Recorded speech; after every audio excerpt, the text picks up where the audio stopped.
Bonjour, assalamu alaikum, bienvenue au studio. Je suis accompagné avec Monsieur Omar. Comment allez-vous? Ça va et vous-même, Fatih? Très très bien.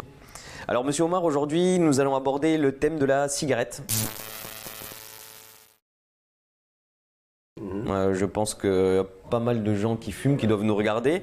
Alors, on va commencer par une question bateau. Est-ce qu'il est autorisé ou non de fumer?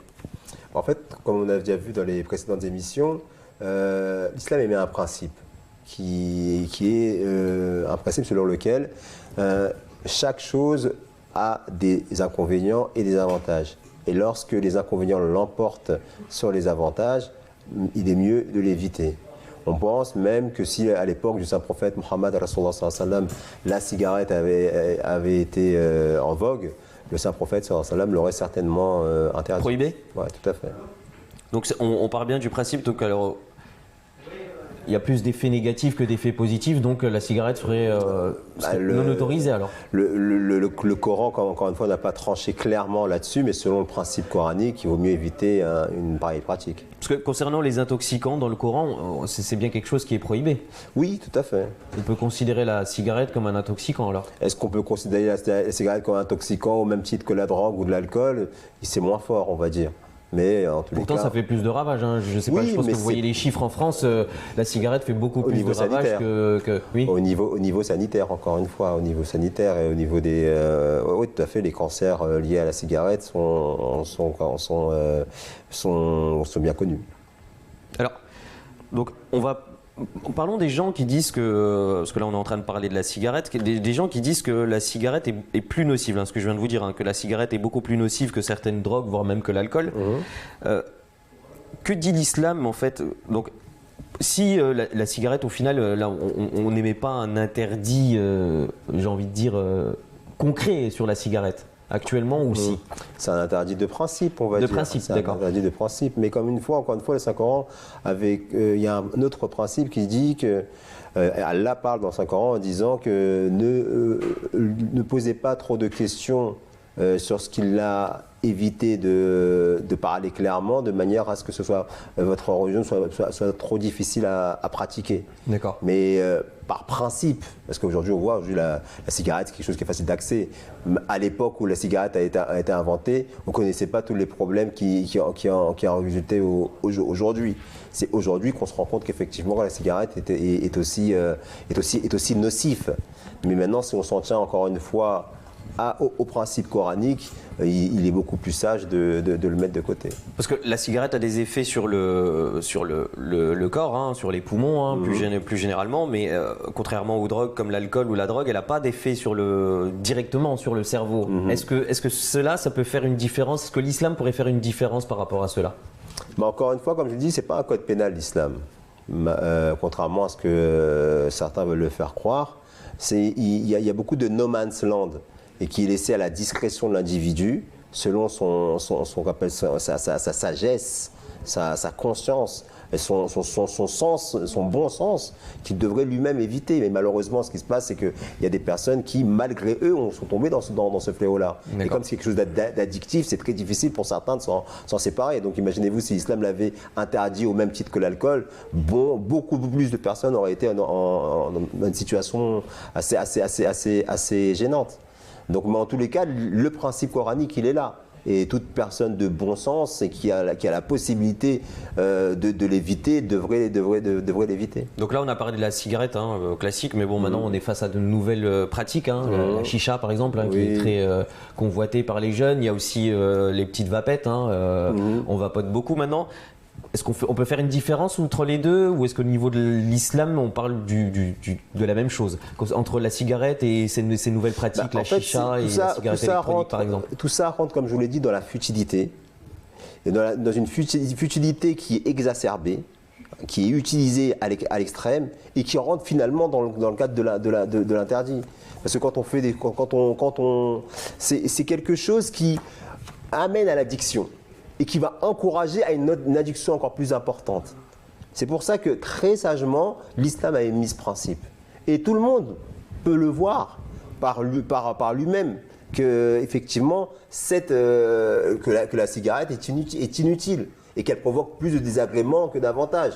D'ailleurs, aujourd'hui, on le comprend tellement bien qu'on met dans les paquets de cigarettes la fumée. Oui, les images, les fameuses images. Tout à fait. Mais, alors, je vais vous parler pour moi personnellement. Moi, personnellement, je vais vous dire comment je vois la cigarette.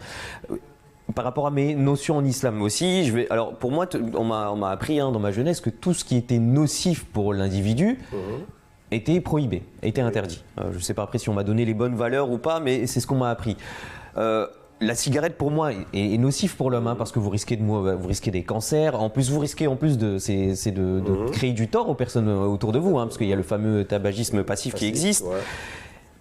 Et pourtant, je me souviens souvent d'avoir rencontré des personnes qui étaient de confession musulmane et qui me disaient que non, ce n'est pas haram la cigarette. Alors qu'au final, quand on regarde la cigarette en soi, les risques, les dangers de la cigarette, et que surtout quand on voit ce que font les pays de nos jours, c'est-à-dire la France par exemple, où le paquet de cigarettes s'enflamme, un pays comme l'Australie où le paquet de cigarettes est quasiment inaccessible, justement pour éviter que les gens s'intoxiquent. Tout à fait. Pourquoi il n'y a pas une restriction stricte concernant la cigarette? Alors qu'au final, on voit que c'est très dangereux. Comme je dis, la restriction, elle est de fait. Comme je voulais encore, je vais me répéter, à partir du moment où quelque chose qui est futile devient un véritable problème sanitaire national, devient un fléau et que les gouvernements s'en rendent compte, c'est pas l'islam qui va l'autoriser. Oui, maintenant, la question c'est de savoir comment faire pour s'en écarter. Et pour s'en écarter, est-ce que l'islam donne des solutions pour s'écarter? Des solutions par rapport à cela. Déjà, encore une fois, par rapport à la prière, par rapport aux jeûnes. Et quand je parle du jeûne, ce n'est pas dans le sens sur les effets escomptés immédiatement, mais dans la discipline qu'il implique. Il y a tout un tas de pratiques qui, s'ils sont bien compris, et si on en comprend le sens profond, nous apportent une certaine discipline qui nous permet naturellement de nous écarter de ce qui pourrait nous être nocif. Alors ça peut être la cigarette, parce que pendant le mois du Ramadan, on sait très bien qu'on ne mange pas du matin jusqu'au soir. Et donc quand on dit on ne mange pas, on ne fume pas non plus. Et donc ça peut être une manière de se sevrer aussi quelque part. Si en même temps on s'aide de la spiritualité et on s'efforce de créer ce contact avec notre Seigneur pour pouvoir être aidé à pouvoir se sortir de cela et en même temps utiliser les centres qui existent aujourd'hui qui sont à disposition. Et que doit-on enseigner à nos enfants pour pas qu'ils tombent dans ces vices justement? Déjà leur expliquer à la base que tout ce qui est, comme vous l'avez si bien dit, tout ce qui est nocif au corps, on ne doit pas le prendre. Et éviter la compagnie des personnes qui vont justement, pour être fumer une clope, comme on dit. Oui, mais par exemple, parce que moi, je vous ai expliqué un petit peu mon avis personnel là-dessus, qui est un petit peu tranché sur la cigarette. Les pays musulmans vendent des cigarettes. Les pays musulmans vendent des cigarettes. On peut acheter des cigarettes dans des pays musulmans. Est-ce que c'est quelque chose que vous comprenez? Mais comme je voulais, on a déjà abordé le sujet en vous disant que l'identité des pays musulmans aujourd'hui, c'est une identité de culture, dans la pratique, dans la compréhension, dans toute la pédagogie qu'enseigne l'islam pour pouvoir se défaire de certains vices et dans l'interdiction de la promotion de certains vices également, on ne retrouve pas cela dans les pays musulmans. Parce que justement, on s'est éloigné. Donc on est bien d'accord, c'est quelque chose que vous ne comprenez pas. Tout à fait, parce qu'on n'est pas dans. Une dernière question qui vient de m'arriver comme ça. Est-ce qu'un musulman peut être buraliste? Est-ce qu'un musulman peut être buraliste? Est-ce qu'un musulman peut ouvrir un bureau de tabac et vendre des cigarettes? Parce qu'au final, si on en revient un petit peu sur tout ce qu'on a dit, est-ce qu'il peut aider les gens? Je vais être un petit peu fort dans mes termes, mais est-ce qu'il peut aider les gens à se suicider ou du moins à se rendre malades, à écourter leur vie en quelque sorte? Pour poser la question comme vous l'avez posée, je peux pas vous dire qu'il y aille. Non, mais est-ce que... Vous donnez la réponse à votre question, d'accord, donc je ne peux pas rajouter.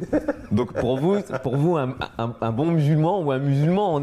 Parce que de toute façon, même le buraliste, il vend aussi de l'alcool de toutes les manières. Pas forcément, pas forcément. Généralement, le buraliste au sens au minimaliste du terme, hein. C'est cigarettes, tout ce qui est BD, revues et jeux de hasard. Et encore ça, je ne sais même pas s'il est obligé d'en vendre, quoi. Mais en parlant du buraliste classique, hein, celui qui vend le fameux buraliste, celui qui vend ses magazines et les cigarettes. Donc pour vous, logiquement, il est mieux qu'il évite cela. D'accord. Bah écoutez, merci beaucoup. Alors à très bientôt pour de nouvelles questions, Inch'Allah. Assalamu alaikum. Wa alaykoum salam.